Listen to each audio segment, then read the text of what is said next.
Hello and welcome to the weekly Shakeout of Paula's Run Club Road to London with me, Paula Radcliffe. And me, Christopher Thompson. And on the road to London, for those of you who are doing Ramadan, it is now becoming a little bit more testing and a little bit more difficult. So first of all, I'd like to wish you the very best of luck going through this and juggling the training. Make sure that you pay extra special attention to rehydrating and fueling well during the time that you can, and rest as much as possible during the day. But who am I to give advice, Tomo? I think we go back to a very special lady herself in Sifan Hassan, who gave us some phenomenal advice when we were recording last year. Remember, she did do Ramadan in her training, in full training. I've heard a rumour that she's actually considering trying to race this time through it, which will be extremely tough, extremely testing. She talks about how it gives her extra mental strength and resilience. And here are some words of advice from Sifan. For me, actually, I don't change any my train program. The only thing I change is my diet. Of course, my diet, your diet is very important during the Ramadan. You don't have to eat a lot of sugar, because when you consume a lot of sugar, the sugar burns very fast and you're going to get hungry. The things you have to consume, the first time, the thing you consume when you breaking fast, of course, you can consume a sugar like fruit. Try to be healthy, like fruit, like milk, like date, and like some rice or everything, like brown rice. Consume everything. But when you are starting, we call actually the suhoor, and before Fajr prayer, the Muslim people know, before we start the Ramadan, what we consume, that don't consume a lot of sugar, don't consume a lot of rice. Try to consume like cheese, like yogurt, like nuts, because they are also fat that they make you actually not hungry. You have full day energy, like, or egg with a banana. It's great thing to consume. So be focused on your diet in Ramadan. Actually, I changed totally Ramadan my diet, because I can't really consume a lot of carbohydrate during the Ramadan. I will be hungry, and actually also if you consume a lot of carbohydrate, you do also get great benefits from Ramadan, because Ramadan is for us, we do because Allah tell us to do, we do that. But Ramadan also beyond that have a lot of healthy benefit. They have a lot of study have done how great is Ramadan for human health. So that's why try to cut down your sugar and try to be normal. Just train. Of course, you're gonna feel very bad, like a car without gas. You're gonna very slow, but that is actually great, because you're gonna suffer a lot, and of course every train gonna become very slow, because the body ask you, oh, put some gas on me. And so imagine then you try to do out of food, and then you gonna every time on you training, my training like slow like crazy. But when the Ramadan is over, it's gonna become like crazy, very good, because when you train without food, without water, all the training, you're gonna increase a lot of growth hormone, and you're gonna also increase a lot of health benefit. But the things you do, it just do not change. Also the long run, I do long run. Yes, it is slow, it is very slow, that you think, oh, you are not anymore runner. And once Ramadan over, you be consistent. Do not change whatever you do, because it's like very great benefit. And once the Ramadan over, you think, oh, what happened? Like it look like overnight you change it. So just be consistent and just focus on your diet. And we also have a lot of questions to catch up with. Tomo, I think you've got a bit of an update, have you, first? Coming in from Rachel. Yeah. Yes. So, hi, Paul and Chris. Love listening to your weekly podcast and taking on board all the tips. I'm currently training for London. I'm 43 and ran 3 marathons previously. Dublin in 5 hours 17, Brighton in 5 hours and 2, and Jersey in 4 hours 15. Nice progression there. I'm a full-time teacher and a mum of 7 and 5 years old, so life is very busy. I'm very slow, but since my last training block for Jersey, I find that mentally I need to take quick walk breaks, and it's driving me nuts. Plus, I have a spot for Sydney 2026, and my research tells me I need to start my training the day of London. Sweet Jesus. That's her words, not mine. I've not added that bit. How do I roll from one block to another with want and stamina to push forward. I will be travelling around Thailand, Australia when I have my big runs, and that will be good for adjusting to climate. Will that be good for adjusting to climate? Any tips for how to transition from one other block, and tips for overcoming mental block of having little walks? Much appreciated. Lots of love, Rachel. Wow. Well, first of all, congratulations, Rachel. You've kind of picked up a big challenge there. I would say relax a little bit in terms of the training starting the day of the London Marathon. I would concentrate on the recovery first, and remember that training for London will already have taken you up a step. So you're starting from a higher level. You need to first recover and then concentrate on adding some extra little bits ready for Sydney. Enjoy your travels as well on the way. It makes it a little bit more challenging, but actually factor in long runs, particularly if you've got the support of the family in terms of meeting you and exploring the region as well and handing you out refreshments. Can be a great way of exploring new places and getting to scout out the areas that you want to visit with the family and make the most of during the holiday. So I honestly would say just kind of build on where you are going from London, and that would be my big advice, would be to recover first. Take at least 2-3 weeks off. In that time, maybe even before, once you get to London, you've kind of come over that hurdle of the mental blocks for the little walks. I think try and find delaying tactics. What do you think, Tomo, on that one? My advice would be to find a little way of making those walks go a little bit further before you put them in, and then see if you can actually forget about them and skip some. And once you start to break the cycle, even if you add in a downhill section or an easier section, at the points it's difficult. You've got to plan it in advance. But at the point you think you might be looking for a walk, make it easier instead, or slow the pace right down.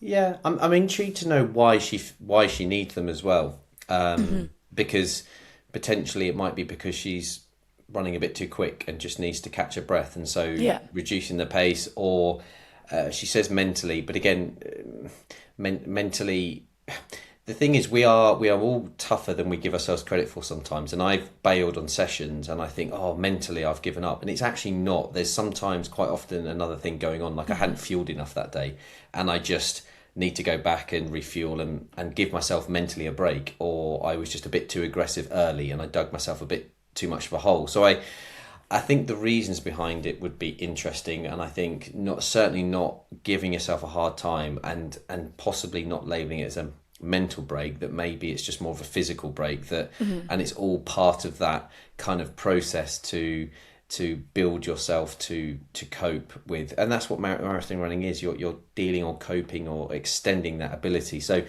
I certainly wouldn't go sort of what's the word? I wouldn't go hard on yourself with it. I think it is taking breaks. That's part of training, and it's part of building that up. So that would be why do you think it's happening, and then kind of work from there. But yeah, I think you covered the rest of it with certainly the start the day of London. We technically already have started a long time before that, so use that as fuel, and taking a break.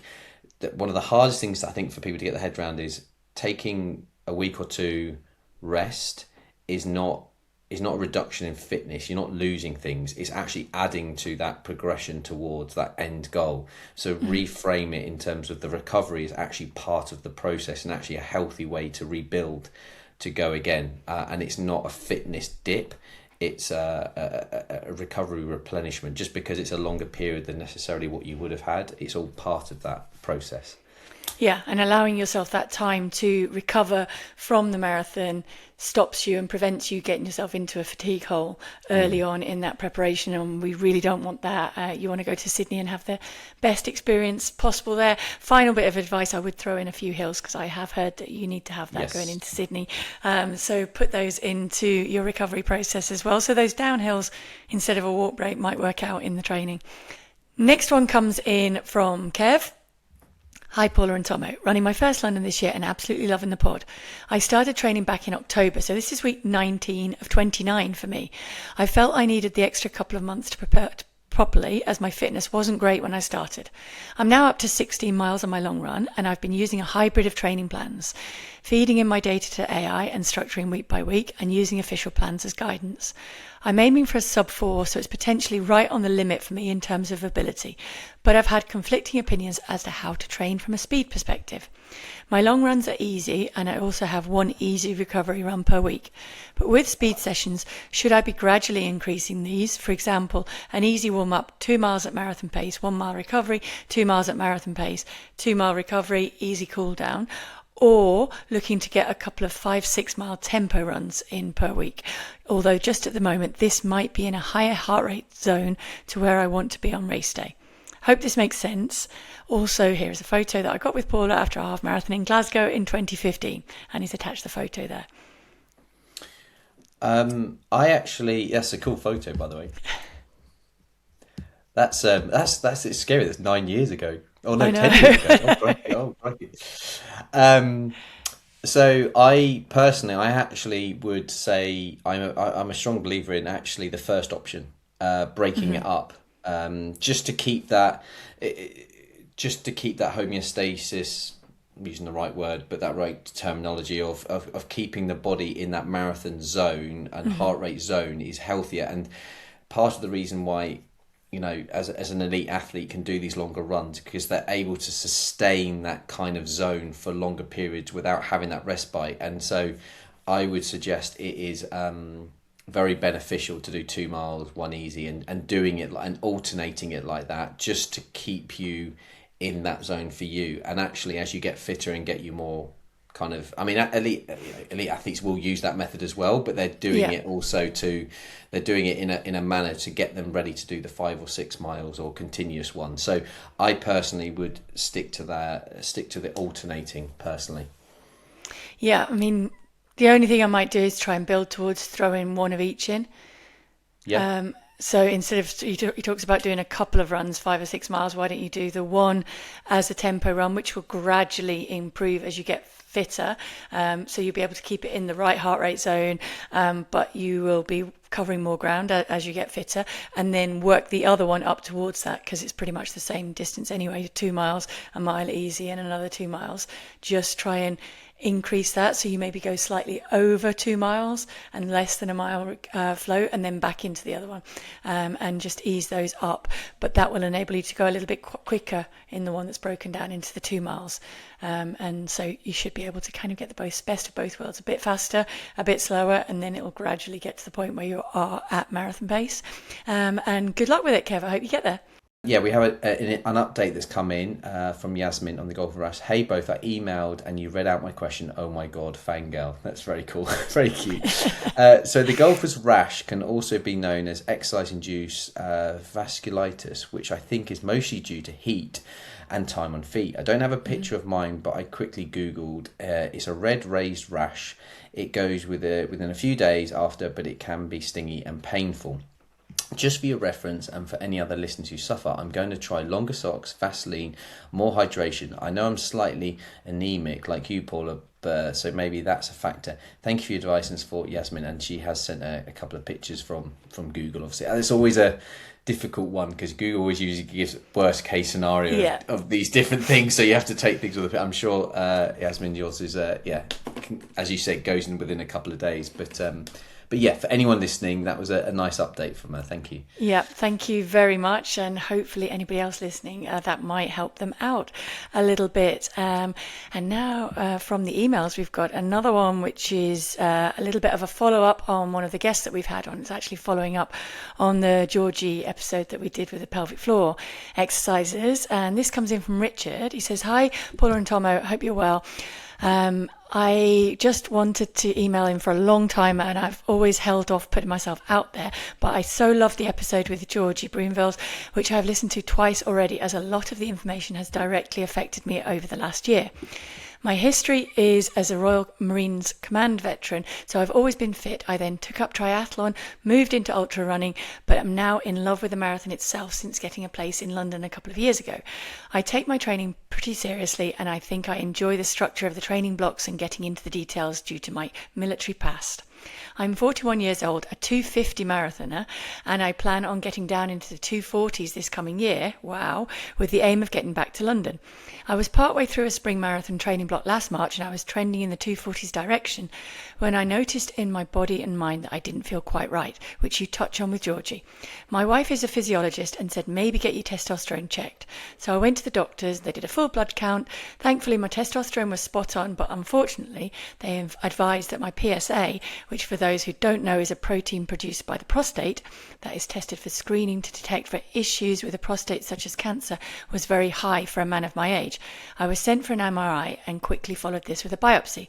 The results came back that I had stage 2 prostate cancer. It was fairly aggressive and a decision was made that due to my good health, age and family being complete, that I would undergo radical prostatectomy to fully remove my prostate. The surgery was completed in September of last year and I'm now recovering well, 2 months back into running, feeling great and more energised than I have done in years. I wanted to touch on the importance of a few things that were raised in that podcast. I have done and will continue to do a lot of work on my pelvic floor. Due to the surgery, issues with incontinence can arise. Thankfully, due to carrying out pelvic floor exercises prior to surgery, I've had minimal issues, but I will never take the ability to stop the flow for granted, so get involved now, Tomo. Secondly, life stresses can tire you out, but as Tomo said on the episode, that's the difference in this and there being an underlying issue, which leads to my last point. Please understand and don't second guess your knowledge of your body. I had 0 typical symptoms of prostate cancer and my consultant was shocked when I said I just feel different from my training. So if you feel any change, please get checked out. This is brilliant advice.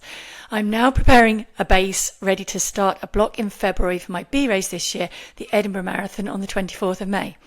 I'm using this as a stepping stone for October as I qualified on time for Chicago, and this is where I plan to go all out to get into those 240s. It may not be possible, and I don't know how my body will now react to the intensity of a full marathon block. But if you never try, you never know, right? I would just like your opinion on whether the plan to use Edinburgh as a fact-finding mission, if you like, to see how I react to a block now. Is this a good move? And then I can alter it accordingly if I need to for my A race in October. I'm no influencer and I've not done a lot of socials in the past, but I am logging my recovery, etc. on Instagram for Prostate Cancer UK. That's a brilliant idea. You can follow him on @RichRuns. That's @Rich, RICH _RRUNS, if anyone wants to look. Anyway, sorry for the long email. Keep up the great work. Thank you for the advice that you've shared and good luck to everyone with your goals in the upcoming year. That's Rich. Wow, I'm a bit speechless. I mean, he's so helpful. I think just underlines great character. I'm so glad you did listen to your body, Rich. I'm so glad that you went and found out why you weren't feeling right and you got it dealt with so well. I mean, in terms of this fact-finding mission, I think it's good. I think so long as you listen to your body through that training, any types of fatigue, you're quite happy to throttle it right back and maybe use it just as a fun outing in Edinburgh or bin it completely and concentrate on getting 100% for Chicago, then I think that's all going in the right direction. You've already proven with the story that you've told that you're good at listening to your body, so I actually don't have any concerns about you overcooking it, which ordinarily might be the concern I was looking at there. Yeah, and also just flagging the fact he's a Royal Marine veteran as well. No. So he's made from strong stuff. I mean, as my father-in-law is as well. He was also a Marine and Royal Marine, and they are tough cookies. And I've got to say, like, his story of listening to his body is incredible, because I think, and listening to his wife, I'm just going to add. Yeah. He did listen in the beginning and get that checked out, so that was a good top tip as well. Is that a message to me? No. Listen to my wife more. No, it's because again, I think in all this, and I think that kind of message of being tough was something that sport kind of got inbred in a lot of marketing, didn't it, over the years, especially at the beginning, through a lot of like marketing messages of just do it or just hang tough.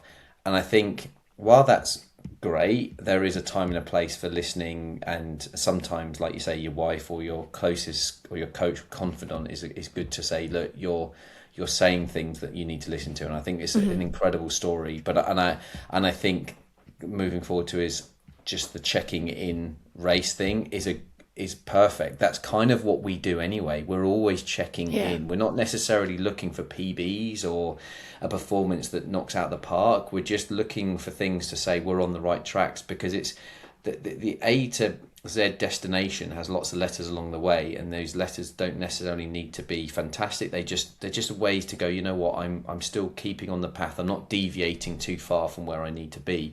And it's a good way of kind of testing without over risking anything as well. So I would, and again, it will help with the confidence, because I think if you go into the main race with as much information as you can to give you the confidence that you're not second guessing yourself, that's very powerful. And I think you only you can tell yourself, or any runner can tell themselves what they need to feel and see to give them absolute confidence.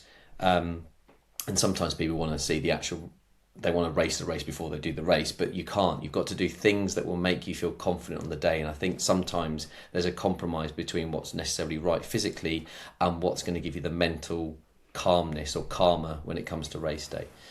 But what an email. Thank you so much, thank you, Rich. And well done for getting on the exercises before the surgery as well, because I'm sure that has helped with the recovery, and great tip for all the guys out there. Right, I think we've got time for one more before the honours board, Paula, but this one comes in from Adrian. Hi, Paula and Tomo, love the podcast. Thank you so much. Just thank you to everyone for these notes. We don't take it for granted how much we appreciate when people say things like that, and we love doing this and answering people's questions. But my story in early December, I was running at my best, having run Battersea Park 5k in 21:04, a PB, and run a sub 44 10k and a 1 hour 38 half, both PBs in the autumn. But in early December, I had a medical issue. I had severe pain, mostly when standing and sleeping. It was diagnosed as sciatica by a physio. After 7 weeks without running, I've started Couch to 5k. Is this a sensible approach to recovery? How can I prevent it from coming back? Yoga, Pilates. I'm not very flexible. As a man. None of us are. No. Any further advice on recovery will be useful. Regards, Adrian. Thank you. Paula. Well, I mean, I think the first thing is there is actually a negative correlation, isn't there, between endurance running and successful endurance running and flexibility. So none of us are going to be ballerinas or be able to put our legs behind our ears like Colin Jackson can, because we're made to. Yeah. Oh, wow, crikey. That's very flexible, very, very flexible, which we're not, but he also can't run a marathon. There you go. So, or even a 5k in 21:04, I'm pretty sure. So I wouldn't worry too much about it, Adrian, but it is important to do those neural stretches. I think that's the important thing. So yoga can help, but you don't have to do that. Pilates, there are some good core exercises in Pilates. So I think bringing that in gradually is not a bad thing. Or you can just Google and look at core exercises for runners. A lot of things on the Swiss ball, you're basically trying to work out and strengthen your trunk and your core, and your glutes and adductors and all of that area, aren't you? To take the pressure off that pelvic ring, take the pressure off the back and stop it pinching the nerve. There are certain neural stretches, which, to be honest, you're probably better at than me, Thomas. So do you want to explain the neural stretches? Neural flossing, it's I guess, I don't know whether we need to show a picture of it, but simply, there's a few ways you can do it, but simply you sit on a chair, back straight, 90 degrees at your hips, 90 degrees at your legs, and you have a rope around the base of one of your feet, whichever one it is, to straighten it. So your toes dorsiflexed, and you straighten it so let's say your right leg is straight, your left leg is bent at 90 and at 90 at the hips, and then you just bow your head down and up slowly, just to feel that kind of neural tension go through the body. And you don't want to do too many, like, it's called flossing, so you kind of gently bounce your head back and forth and you feel your own kind of limits. And it's not a stretch that you want to force or over push, it's one that you want to feel like a nice stretch. It's more nice than painful or anything like that. And you should feel, as you bob your head, a sort of gentle release happening neurally. It's not the muscles, it's not a stretch, it's very much a neural kind of release through the leg.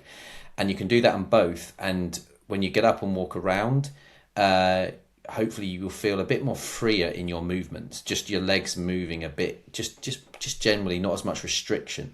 The other thing, because you mentioned sciatica, that having really doing a lot of stretches around your hips is a good one, especially around on the glutes. So so like how would you, do you want to have a go explaining the one where you kind of foot across your knee, or piriformis stretch? Yeah, how would you? You have I did the static. Over to you for the great, thank you. So yeah, basically it's as if you would imagine putting your foot up on the opposite knee and kind of trying to, I mean, the way I do it is I kind of try and weave my hand in between, so my elbow is pushing down on the knee, or but you're pulling sitting, back right? On the other leg, or you can be laying on the floor. You can do it from sitting, or you can do it laying on a stretch mat. Is the way that I would kind of do it. So you'd have your leg bent, your foot up on top of it, and then you're basically trying to stretch down. You can do it against a fence post as well, if you put your foot up on the fence post and you just try and push the knee down gradually and slowly against resistance. Again, like you said, not too far that it causes pain, but just sometimes a bit of PNF, so a bit of pushing back against your resistance, and then relax will enable you to go a little bit further in the stretch. But it's just basically trying to stretch out the bottom into your glutes from your coccyx bone at the back.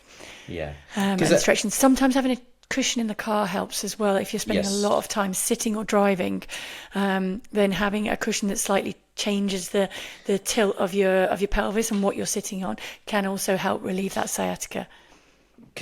Because the aim of the game in this is that you're trying to get the relationship with the tendon, the nerve moving through where a lot of muscles sit to glide, and there's no one way in terms of like releasing a muscle is not the complete answer. You have to get the muscle to release and also still be active. And so when you release a muscle, it can then be not as active, and so you can kind of irritate the nerve because it spasms because it's not activated correctly. So hopefully I'm explaining this right. So you're trying to get the muscle to get the right balance between activation and relaxed tissue, and that involves stretching and activating and releasing. And so it's a balance that goes over a period of time. You don't expect to like release, do a stretch and it be solved. It's you need to do those three things: activate, stretch, neural stretch, and keep equally approaching those three things till eventually there's a harmony with that nerve going through the chain, and the muscles contracting, relaxing in the correct way. The nerve is not being pinched. So it's kind of it's a process that can happen relatively quickly. It's just not going to happen in one session. It has to be done sort of most days, just to give yourself that time for it to kind of keep managing it. So I hope, did that sound like a good explanation? Yeah. Paula? Did that feel okay? Definitely, and good luck with it. Hope it settles, and let us know how you get on with those. Right, quick honours board. Yes. Have a shout out this comes in from Sam. It says, hello, I love the pod and wanted to share my story. In late 2021, my friend Lucy, a perfectionist in peer pressure, convinced me to do something I'd never heard of before, a park run. I was a drinker, smoker, and not a healthy person, and certainly not in any way a runner, but I said yes because what's 5k, 3 miles, how hard could it be? It depends how hard you run it. On the day, I gave it everything out of pride, but it nearly killed me. My legs were destroyed, and as I was a smoker, the ferocity of coughing also caused me to pull all the muscles in my stomach and chest. I'm not sure you pulled them all. Might be exaggerating there. I got home, locked myself in the bathroom, sat on the toilet and cried. I was only a few months away from my first child being born, and the reality of the way that I was living my life slapped me hard. The revolution began immediately. I quit smoking, stopped drinking at home, and made changes to my diet. I brought a proper pair of running shoes. Progress was slow, but in those moments where things were hard or motivation was low, I go back to that first park run and how it made me feel. Now, in early 2026, I have done 104 park runs, 12 10Ks and 2 half marathons. I have 4 more half marathons booked this year, then the big one, my first full marathon in October of 2026, the Yorkshire Marathon. I'm excited and scared. Whilst my goal is to finish sub 4 hours, in reality just to finish will be the achievement of my life. None of it would be possible without the unwavering support of my wife, my 3-year-old daughter, my wider family, and my friend Lucy. If you read this on the pod, it will be preaching to the converted, but running is honestly the best, and I feel so grateful that it found its way into my life. And that's from Sam in Sheffield. Wow. So brilliant shout out. I think we should put Lucy on the honours board as well as Sam. Yeah, I love the start of the perfectionist and peer pressure. I love that line. We all need someone well in our life. Well done to you, Sam. Well done to Lucy for giving you that shove out there as well. Please do remember that any of the questions that you want to send in, you can send them in to Paula's Run Club at momentumbroadcast.co.uk. You can send them into the WhatsApp number +44 7564 747 914. That's for Honours Board or listener interaction, or you can get in touch on socials at Paula's Run Club. And don't forget that the main pod drops every Monday. This has been the weekly Shakeout, and we will see you next Thursday. Thank you very much for listening. Thank you, guys. See you soon.